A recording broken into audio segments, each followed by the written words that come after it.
하나님 말씀 출애굽기 1장.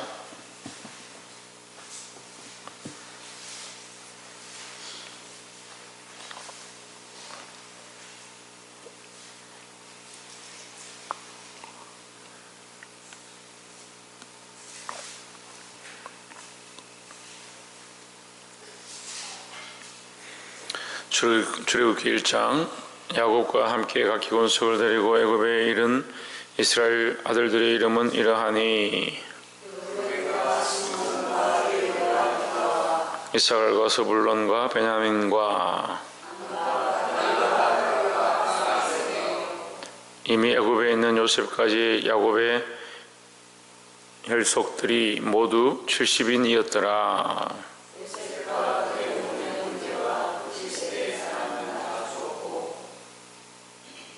이스라엘의 자손은 생육이 중다하고 번식하고 장성하고 심히 강대하여 온 땅에 가득하게 되었더라.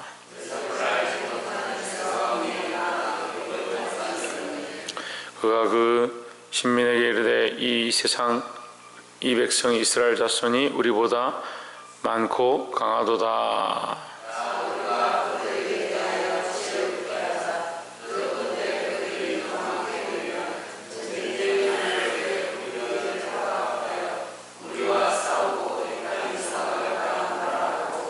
감독들을 그들에게 위에 세우고 그들에게 무거운 짐을 지워 괴롭게 하고 그들로 바로를 위하여 굳고 성 비돔과 람셋을 건축하게 하니라.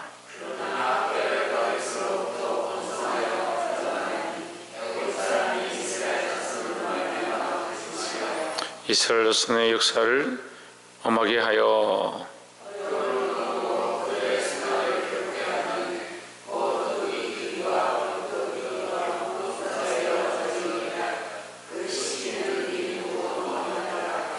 애굽 왕의 히브리 산파 시브라라 하는 자와 브라라 하는 자에게 일러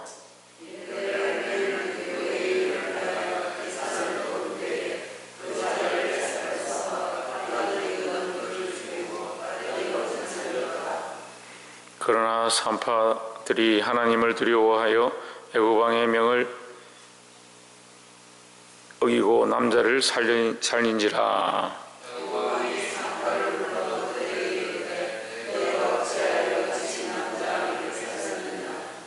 산파가 바로에게 대답하되 히브리 여인은 애굽 여인과 같지 아니하고 강건하여 산파가 그들에게 이르기 전에 해산하였더이다 하매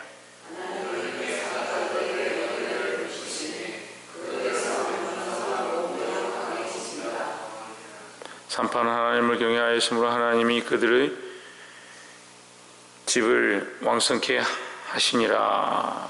그러므로 바로가 이르되 남자가 나거든 이는 그에게 하수에 던지고 나거든 살리라 하였더라. 아멘. 할렐루야. 우리가 이제 출애굽기 말씀을 함께 나누겠습니다. 출애굽기 1장 말씀 우리가 나누는데 출애굽기는 엑소도스다, 탈출기다. 그냥 우리는 성경을 통해서 그냥 출애굽이다 말 그대로 한자적으로 해석하면 애굽, 이스라엘, 이집트에서 나오는 그런 기록이다 이 말인데, 엑소도스는 탈출한다. 그 이집트 그 땅에 그 세상에서 탈출한다. 탈출하는 기록이다.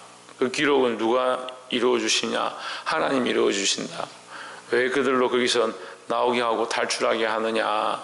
하나님께서 그들에게 약속하셨던 가나안 땅으로 다시 들어오게 하시는 그 은혜를 주시기 위해서 그들을 그곳에서 나오게 하신다는 겁니다. 근데 왜 그럼 탈출기냐? 우리가 세상에 한번 들어가고 세상의 맛을 들이면 거기 탈출하는 게 참 힘든 거예요. 나오기가 정말 힘들기 때문에 그것을 탈출기라 하는 겁니다.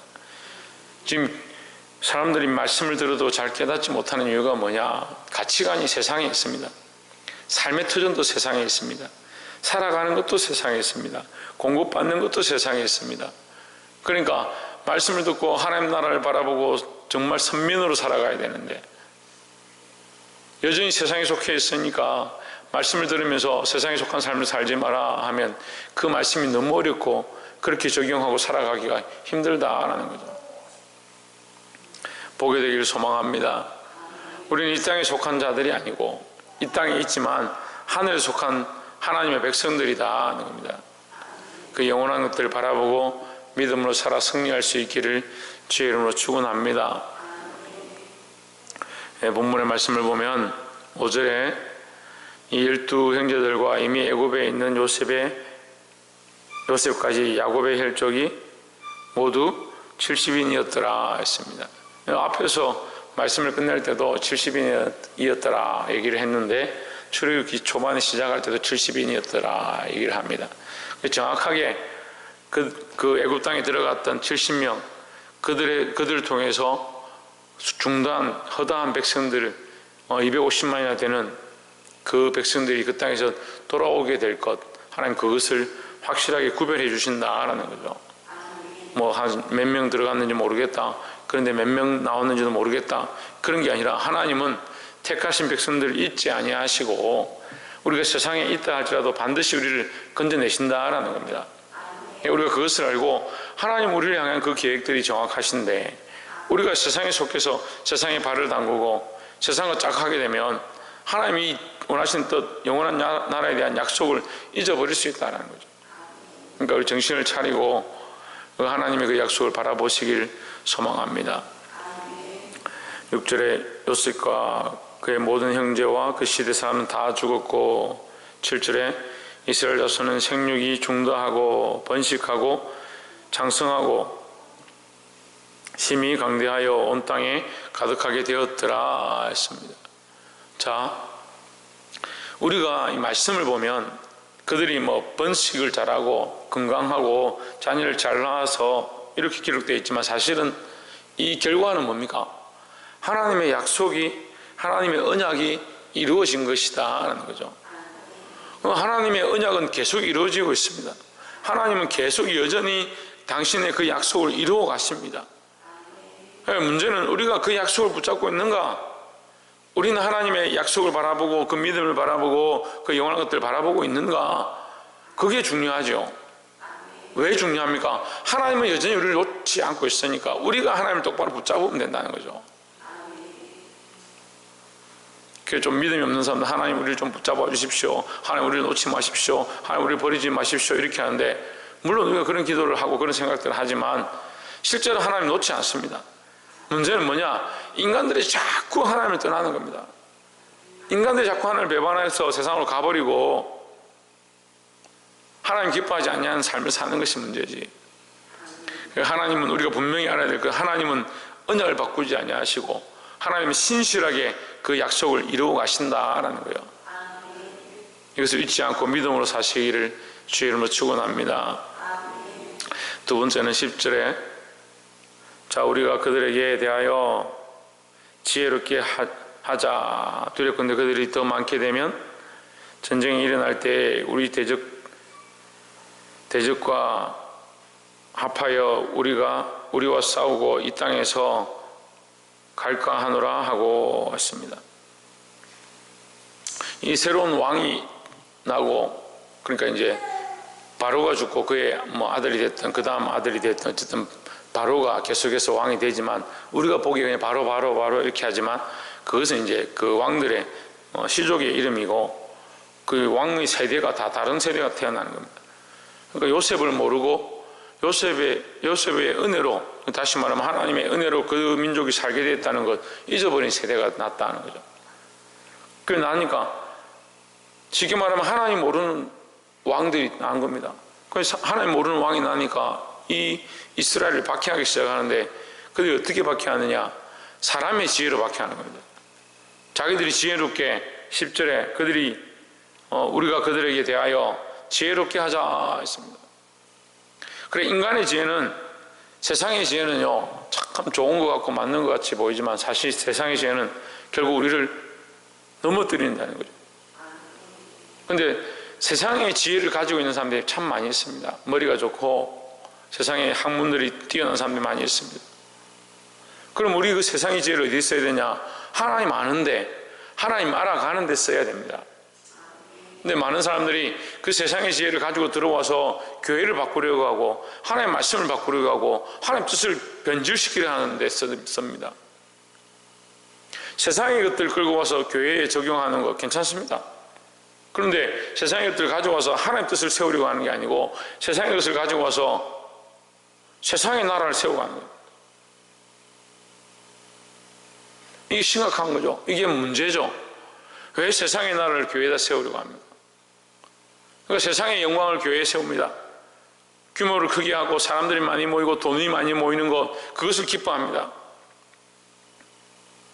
그게 필요 없다라고 얘기하는 게 아니라 더 중요한 것, 하나님의 나라, 하나님의 지혜를 따르고 하나님 원하신 뜻이 세워지는 교회, 그것이 우리가 바라보고 우리가 추구해야 될 모습들이다라는 거죠.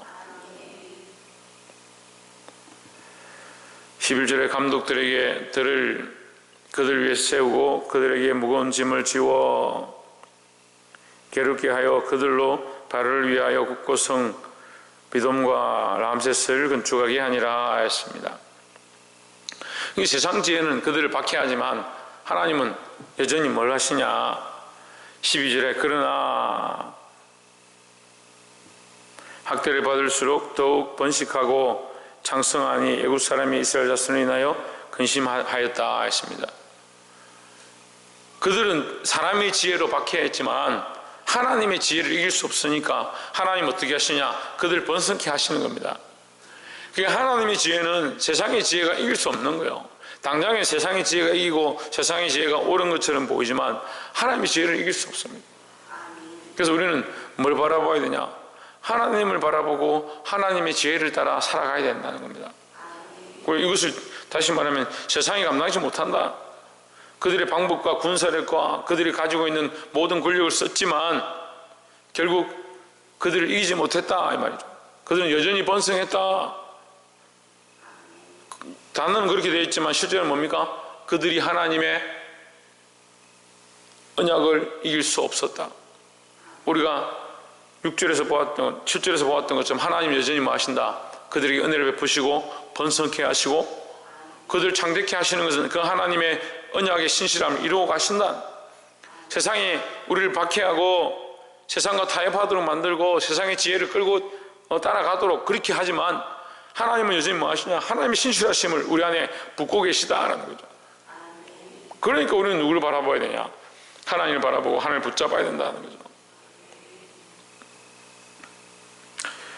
마지막 세 번째로 17절에 그러나 산파들이 하나님을 두려워하여 했습니다. 무슨 일이 있었냐면 16절에 이르되 너희는 히브리 여인을 위하여 조산할 때에 살펴서 남자여든 죽이고 여자여든 그는 살게 하라 했습니다. 이게 바로가 이스라엘 백성이 너무 많아지니까 이제 산파들을 불러오는 겁니다. 이 산파들의 이름도 성경에 기록되어 있습니다. 그들이 그만큼 존귀한 일을 했다는 거죠.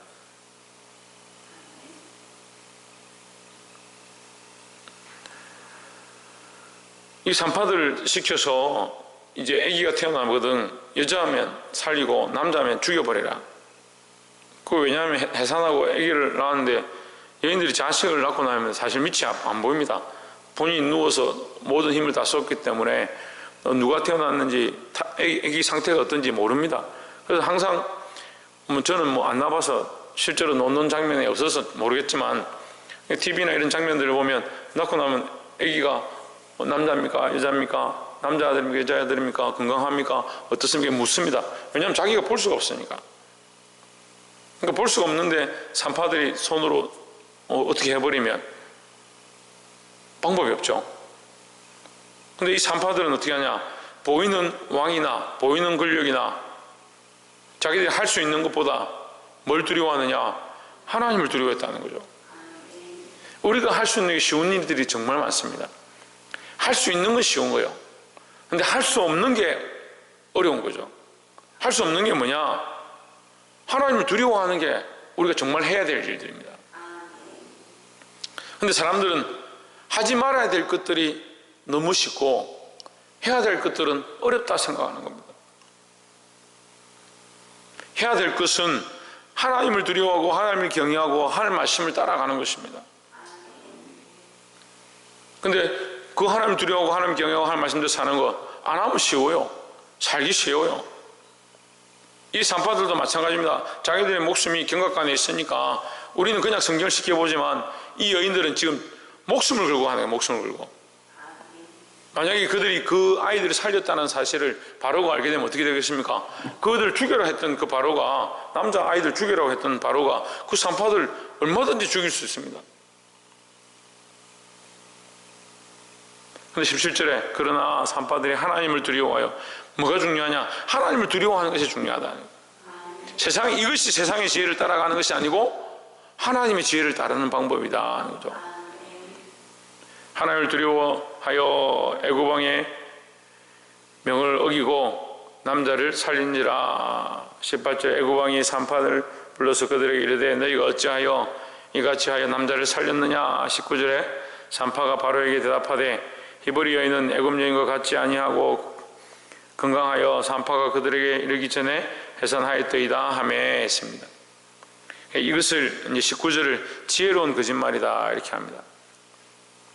우리가 이 말씀을 읽으면서 이 산파들이 못 됐네, 어떻게 하나님 두려워한다면서 거짓말을 하노, 이렇게 해석하는 사람도 없습니다.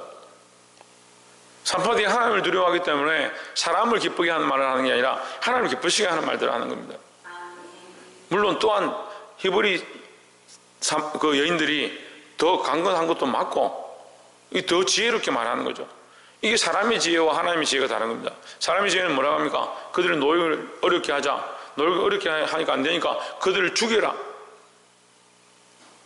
힘들게 하고 죽이는 게 세상의 지혜입니다. 근데 하나님의 지혜는 뭡니까? 강건케 하고 그들을 살리고 번성케 하는 게 하나님의 지혜입니다. 근데 우리는 지혜의 말들을 해야 합니다. 어떤 지혜의 말을 하냐? 하나님을 두려워하고 하나님을 경외하는 마음으로 살리는 이 말들을 하는 것이 우리가 해야 될 지혜의 말들이다 라는 거죠.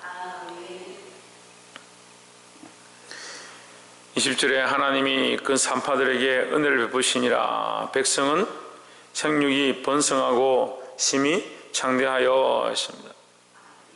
그 20절에 보면 하나님께서 산파들에게 은혜를 베푸셨다. 이게 무슨 말입니까? 원래는 산파들이 죽어야 된다는 거예요. 그냥 이런 보지 마시고 원래는 산파들이 죽는 게 맞다. 왜? 바로의 명을 어겼으니까. 하지만 하나님 바로의 명을 어기고 하나님 말씀을 따라간 이 산파들을 어떻게 하냐? 살리신다. 그래서 성경이 기록하는 거예요. 하나님의 은혜를 베푸시니라 했습니다. 그래서 세상의 지혜는 죽임이지만 하나님의 지혜는 뭐냐? 살리는 것이다 하는 거죠. 그래서 우리도 뭡니까? 하나님의 지혜를 따라 살리는 자들이 되어지고 살아나는 자들이 되어야 된다는 겁니다. 21절에 산파는 하나님을 경외하였으므로 하나님이 그들의 집을 왕성케 하시니라 했습니다. 그래서 이것을 다시 한 번 더 설명해 주는 겁니다. 그들을 살리셨다. 산파들 하나님 살리셨다. 왜? 하나님을 경외함으로, 하나님을 두려워함으로, 위에 두려워함과 경외함이 같은 의미가 되는 거죠. 하나님을 두려워한다. 세상을 두려워하는 게 아니고 하나님을 두려워한다. 세상의 지혜를 두려워하는 게 아니고 세상의 권력을 두려워하는 게 아니고 그들이 내 목숨을 빼앗아 가는 것을 두려워하지 않고, 다시 말하면 결국 내 목숨보다, 그죠? 내 목숨을 뺏어간다니까 결국 내 목숨보다 누구를 두려워하냐? 하나님을 두려워하는 거죠. 그리고 내 목숨보다 하나님을 두려워하고 하나님을 경외하니까 하나님 어떻게 하시냐? 그들을 살리셨다. 그들에게 은혜를 베푸셨다. 또한 뭐랍니까? 그들을 왕성케, 그 집을 왕성케 하셨다. 그 집안에 축복하셨다라는 겁니다. 여러분, 출애굽기 1장에서 새로운 신민이 태어나고 새로운 왕이 나서 이 이스라엘 백성이 창대했다. 물론 그것도 봐야 합니다. 그런데 오히려 출애굽기 이 후반에 보면 이 산파들의 활락이 두드러지는 겁니다. 왜 그들이 이렇게 이름까지 십부라라고 기록되어 있느냐? 부라라고 기록되어 있느냐? 그들이 하나님을 두려워하고 하나님 주신 지혜를 가졌다. 그것으로 인해서 하나님께서 그들이 은혜를 베푸셨다. 그들의 집안을 왕성케 하셨다. 분명히 기록하고 있습니다. 사랑하는 성도 여러분, 오늘 출애굽기 말씀 가운데 하나님 여전히 신실하게 이스라엘 백성을 돌아보시고 그들이 은혜를 베푸시고 그들로 번성케 하고 있습니다. 세상은 우리를 향해서 세상의 지혜로 두렵게 하고 우리를 공격하고 우리의 믿음을 빼앗아가려 합니다. 우리는 누구를 두려워해야 되냐? 하나님을 두려워하고 하나님을 경외하고 하나님 주신 지혜로 이 세상을 이겨야 될 줄 믿습니다. 우리 살아가는 삶에 어려움이 닥치고 우리를 두렵게 하고 우리의 걸음을 흔든다 할지라도 끝까지 믿음을 지키고 하나님을 경외함으로 하나님께서 이 산파들에게 주셨던 믿음과 같이 연약한 세대 가운데 이 믿음을 가지고 하나님 경외하는 믿음을 가지고 하나님께서 왕성케 하시고 번성케 하시는 축복을 저와 여러분 받으시고 저와 여러분의 가정 가운데 놀라운 역사가 일어나기를 주의 이름으로 축원합니다. 기도하겠습니다.